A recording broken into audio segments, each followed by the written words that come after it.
15 अक्टूबर को वृंदावन में आयोजित होने जा रही है अखाड़ा परिषद की राष्ट्रीय बैठक। जन्म स्थान के साथ यमुना के सौंदर्यीकरण और मथुरा वृंदावन के धार्मिक स्वरूप पर होगी चर्चा। श्री कृष्ण जन्म स्थान को लेकर दायर याचिका के साथ मथुरा वृंदावन के धार्मिक स्वरूप और यमुना की स्थिति को लेकर 15 अक्टूबर को वृंदावन में अखिल भारतीय अखाड़ा परिषद की राष्ट्रीय बैठक आयोजित होने जा रही है। इसमें अखाड़ा परिषद के देश भर से संत पदाधिकारी प्रतिभाग करेंगे। मंगलवार को वृंदावन स्थित जूना अखाड़ा आश्रम में इसकी जानकारी देते हुए अखिल भारतीय अखाड़ा परिषद के राष्ट्रीय महामंत्री और जूना अखाड़ा के अंतर्राष्ट्रीय संरक्षक हरिगिरी महाराज ने बताया, अखाड़ा परिषद हरिद्वार और प्रयागराज में आयोजित हुई बैठकों में मथुरा वृंदावन को लेकर भी चर्चाएं हुई हैं। संतों का आग्रह था कि वृंदावन में अखाड़ा परिषद की बैठक होनी चाहिए। इसी के दृष्टिगत परिषद के अध्यक्ष नरेंद्र गिरी महाराज ने फैसला किया है कि इस बार 15 अक्टूबर को अखिल भारतीय अखाड़ा परिषद की बैठक वृंदावन के सिंहपौर हनुमान मंदिर में होगी। इसमें श्री कृष्ण जन्म स्थान को लेकर न्यायालय में हो रही सुनवाई के मुद्दे पर विचार किया जाएगा। कानूनी विशेषज्ञों से राय ली जाएगी कि अखाड़ा परिषद इसमें किस तरह अपनी भूमिका निभाएगा। इसके अलावा इस प्रस्तावित बैठक में साबरमती और प्रयागराज के दोनों किनारों का पर्यावरण की दृष्टि से किए विकास की भांति मथुरा से आगरा तक यमुना के दोनों तटों पर हरित पट्टी विकसित होनी चाहिए। इसके अलावा मथुरा वृंदावन के धार्मिक स्वरूप के अनुरूप विकास पर चर्चा होगी। वृंदावन की प्राचीन धरोहरों के संरक्षण के लिए भी सरकार से आग्रह किया जाएगा। इस बैठक में अखिल भारतीय अखाड़ा परिषद के देश भर के संत शामिल होंगे। इस मौके पर नारायण गिरी महाराज और महंत प्रज्ञानंद जी महाराज मौजूद रहे। ऐसा है कि ये वृंदावन वो भूमि है जहाँ की देवताओं के साथ साथ यहाँ तमाम लोगों को, हर व्यक्ति को शासन करने के सत्ता प्राप्त हुआ। ऋषि मुनि और उसके बाद एक से एक वरदानी जो थे असुर दानों को भी और राष्ट्रों को भी अपना कर्तव्य दिखाने का, अपने राज्य करने का अनेक प्रकार का अवसर प्राप्त हुआ था। इसी प्रकार से कई ऐसे हुए जो विराट रूप से अपने अपने व्यवस्थाओं में थे।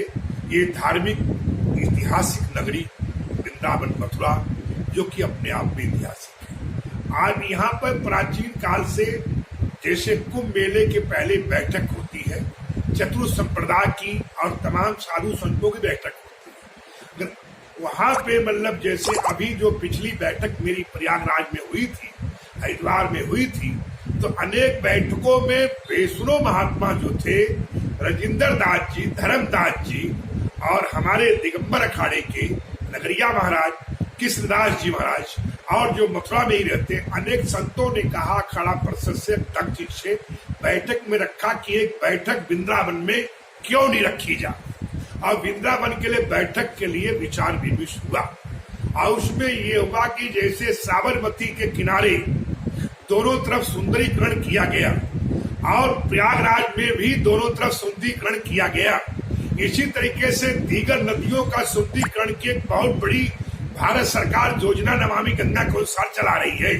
तो इसके लिए जमुना के बारे में भी चिंतन किया जा और जमुना के बारे में विचार किया जा और जमुना जी कैसे सुंदर दिव्य हमेशा बहती रहे, दोनों तरफ दरख्त लगाए जा, दोनों तरफ दरख्त के लगाए जा, पर्यावरण लगाए जा और उसमें क्या क्या हो सकता है, उसमें बैठ के वृंदावन का हम लोग बैठक करके उसमें निर्णय लिया जा। इस प्रकार का वैष्णव संतों के प्रस्ताव पे बाकी जितने थे, निर्मल अखाड़ा, बड़ा उदासी और अनेक प्रकार के सन्यासी अखाड़ों ने गहन विचार विमर्श करने का, क्योंकि हमारी एक बॉडी है। एक बॉडी इसलिए है कि एक बहुत बड़ा हमारे ऊपर अकलंक था, इतिहासी अकलंक था कि ये सन्यासी और बैरागी आपस में युद्ध करते हैं। अंग्रेजों ने कहते थे, लोग कहते थे कि आपस में कट के मर जाएंगे, पर 1950 में एक हमारी संयुक्त बैठक में निर्णय लिया गया कि नहीं, हम आपस में कभी लड़ते थे न, हमें मुगल लड़वाते थे, ब्रिटिश काल लड़वाते थे या अंग्रेज लड़वाते थे या मुगल लड़वाते थे, हम लोग कभी लड़ते नहीं थे आपस में।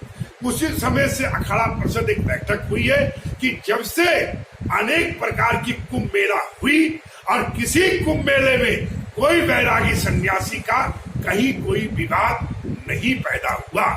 स्नान के लेकर चाहे और सब चीजों को लेकर 1818 के आसपास 18 और कुछ 1700 में अनेक प्रकार की हमारी व्यवस्थाएं चली थी।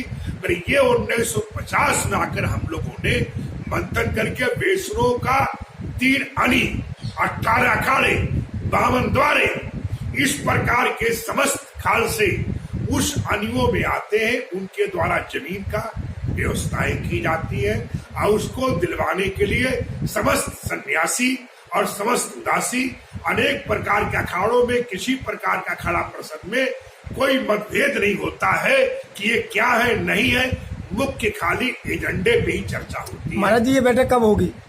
ये बैठक 15 तारीख को, क्योंकि इलाहाबाद में 7 तारीख को बैठक थी, जिस बैठक में वैष्णव अखाड़े के आग्रह पे यहाँ 15 तारीख को बैठक बहुत किया गया है। 15 अक्टूबर? हाँ, 15 अक्टूबर को बैठक होगी और चतुर संप्रदा के मंदिर जो प्राचीन काल है वहाँ इसकी बैठक होगी। कौन कौन अखाड़े इसमें शामिल होंगे? इसमें लगभग सन्यासियों के समस्त अखाड़ा परिषद के समस्त पदाधिकारी हाजिर होंगे। कितने संत होंगे महाराज जी इसमें? लगभग इसमें ये है कि जैसे जो इसका कायदा कानून है कि हर समाज की तरफ से 2-2 नुमाइंदे लिए जाते हैं, इसी तरीके से मतलब जो है 26 आदमी इसके हैं, मेंबर है और एक अध्यक्ष एक महामंत्री होते हैं। तो इस तरीके से 28 आदमी की बैठक होती कायदे में।